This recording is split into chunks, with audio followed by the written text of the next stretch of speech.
I'm gonna talk to you guys about 5 things that made me a super producer. Guess what? I've been there before.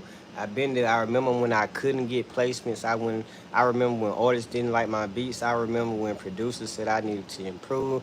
I remember when audio engineers always gave me tips on what I need to do better.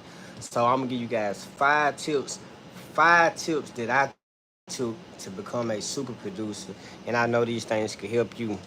All right, so when I first started making beats, the very first thing that I focus on to improve as a producer, to actually not even just improve to start making beats, the very first thing that I focused on was melodies.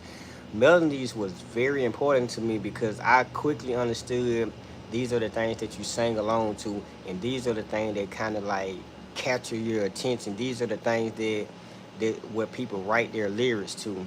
So melodies like was my main focus because I had to learn chord progressions, I had to learn melodies, I had to learn these different sonics, these different tones and stuff that just make you want to sing along. These things that really just your feelings. So if I was you, I would definitely focus on your melodies. These things can be tied into with your timing, what scale, what key, what chord progression you using, like these moods. So I would definitely focus on these type things, and you guys could get like you can really make some dope beats if you start to focus on how can I capture the emotions.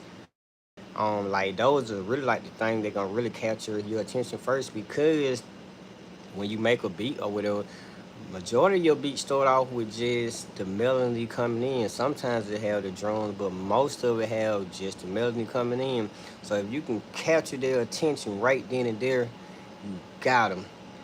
All right, so the next thing that I had put my focus on was the drums.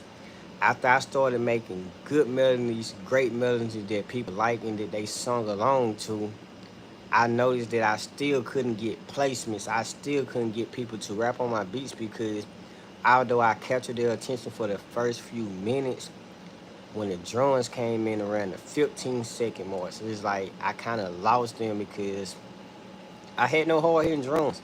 I ain't have any bounce.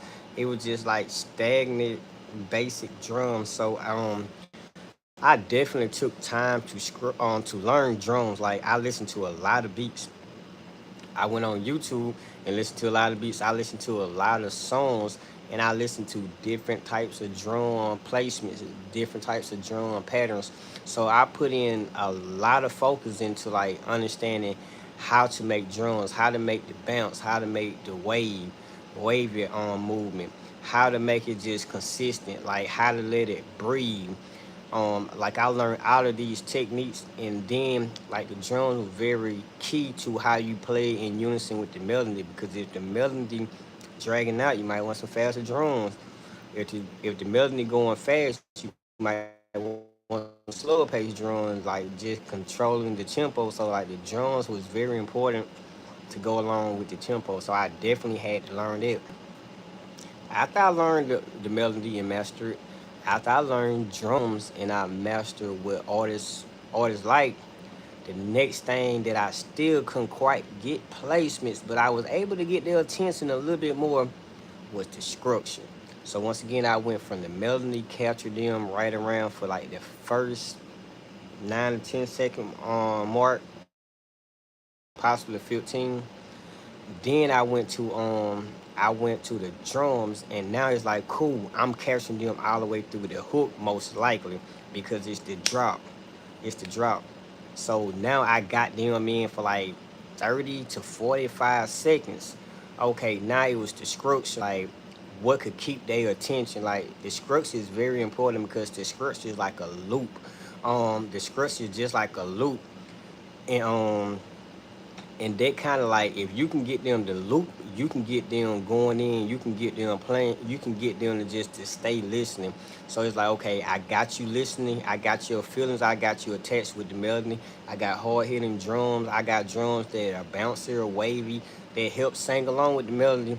Now you got a structure that's like a loop. Just think about songs. Think about when you on YouTube, TikTok, you watching shorts, and how a loop back, like it'll play back so fast that you didn't even know. So like I got real good at structure. Like how can I just let it play without stopping? How can I just keep your attention? So like those things was like I was able to get a little bit more, like a little bit more attention. Like I was able to capture some placements or whatever, be able to work with some artists, and like, and they kind of took me seriously. So next, after when I wanted to improve my placements, what I started to focus on was mixing.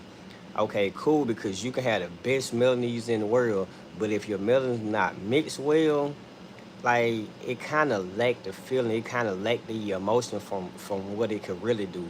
The same for your drums. Like you can have the best sounding drums that you choose from the sound selection, but if it's not mixed right, if it's not thumping, if it's not hitting, if it's not blended and cohesive, like the artist kind of like steer away from it. So it could be a good beat, but your mixing can make it like a bad beat or a great beat. So a lot of times artists kind of like just skip over those type things. So I had to go focus in on mixing. Like I had to learn how to make my beat sound whole, make it sound full, make it sound like the 808s and the kicks was in the middle. I had to leave room for the vocals because like most artists like to go get beats off of YouTube.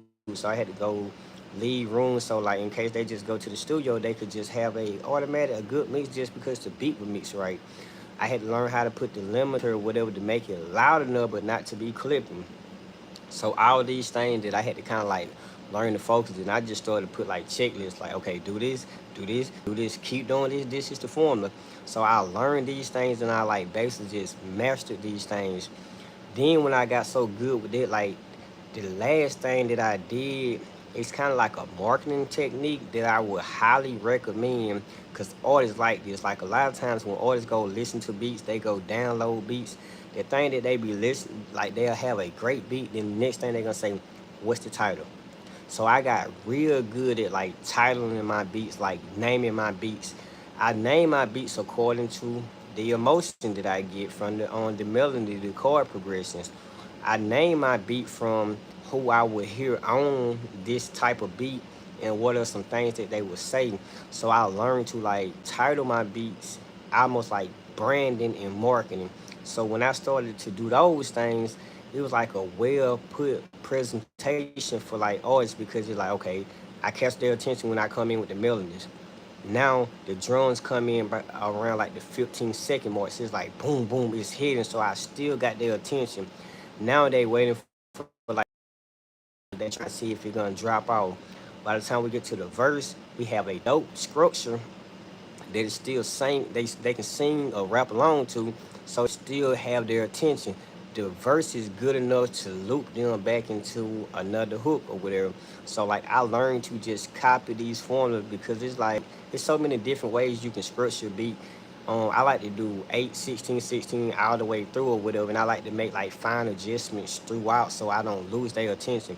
Like and I like to go study my beats because like if I fall off, if I lose focus, I know that artists will be able to lose focus as well. So a lot of times I had to put myself in the place of an artist, like how do I feel about it? Did I lose some feelings? Was I still up here? Because you never want to make beats that you up here and then throughout the middle of the beat it just drop. Like it's almost like a story, it's like climax. Once it get here, it got to stay there until it's time for an outro. So those were some tips that I kind of used to become like a super producer. Once I started doing those things, like I increased my beat sales, which I was able to increase my beat prices because I was consistent with it. I was able to really just land more placements or whatever. And if not, if everything else failed, I was just able to just make great beat, great music. So just think about these things because sometimes like beats, instrumentals don't have to be for artists. Like I also was making beats for like just sync placement, just they could be dope background music. So like I took out of that type of getting placements here or whatever. So that's kind of what I did. But hey, what's fun? Your favorite engineer. I can help you any type of way. Make sure you just leave the questions in the comments or whatever. Just ask questions. I got you. If you need tutorials, if you need videos for